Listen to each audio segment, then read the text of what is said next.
जय ग्रोविजन मित्रांनो आज आपल्याला Grovision eco care private limited या कंपनीच्या प्रोडक्टची जी करामत आहे ती या ठिकाणी दाखवण्याचा प्रयत्न करतोय। मित्रांनो लक्षात घ्या, माझ्या शेतातील काही अशा जे पिकं आहे त्या पिकाची साईज वगैरे कशा पद्धतीमध्ये आहे ते निश्चितपणे या ठिकाणी तुम्ही पाहू शकता। तर या ठिकाणी मी तुम्हाला एक गोष्ट दाखवणार आहे मित्रांनो। तर मला सांगा अगोदर हे सर्वप्रथम काय आहे।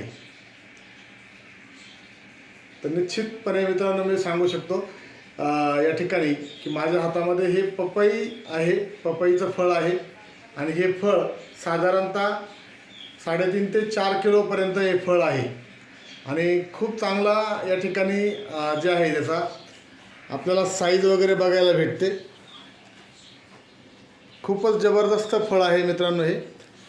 आणि ही जी पूर्ण करामत आहे ही ग्रोविजनच्या प्रोडक्टची आहे।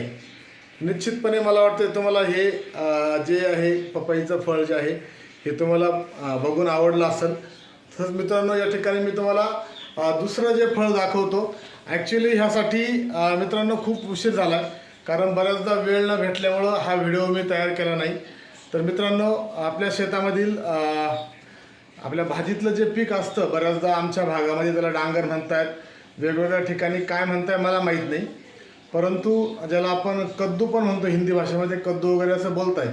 परंतु ते डांगराची साईज कशी असली पाहिजे आणि किती असली पाहिजे, आणि तरी बऱ्याचदा जे माझ्याकडचे जे काही डांगर होते ते सेल आउट झालेले आणि सगळ्यात छोटी साईज जी होती ती शिल्लक राहिलेली आहे।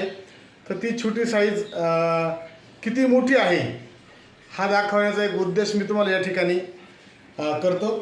तर बघा मित्रांनो, हे डांगराचं फळ आहे, हे डांगर आहे आणि याचं जर वजन बघितलं मित्रांनो तर खूप मोठ्या लेवलचं वजन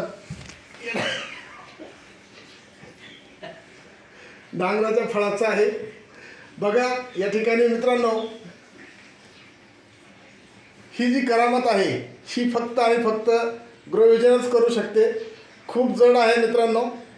तर या ठिकाणी बघा माझा हा एक हात सुद्धा वर जात नाही, इतक्या पद्धतीमध्ये जड हे फळ आहे आणि खूप आनंद वाटतोय। अशा जर रिझल्ट आपल्याला भेटले तर निश्चितपणे आपल्या कंपनीचा ग्रोथ हा खूप चांगल्या लेवलचा होणार आहे।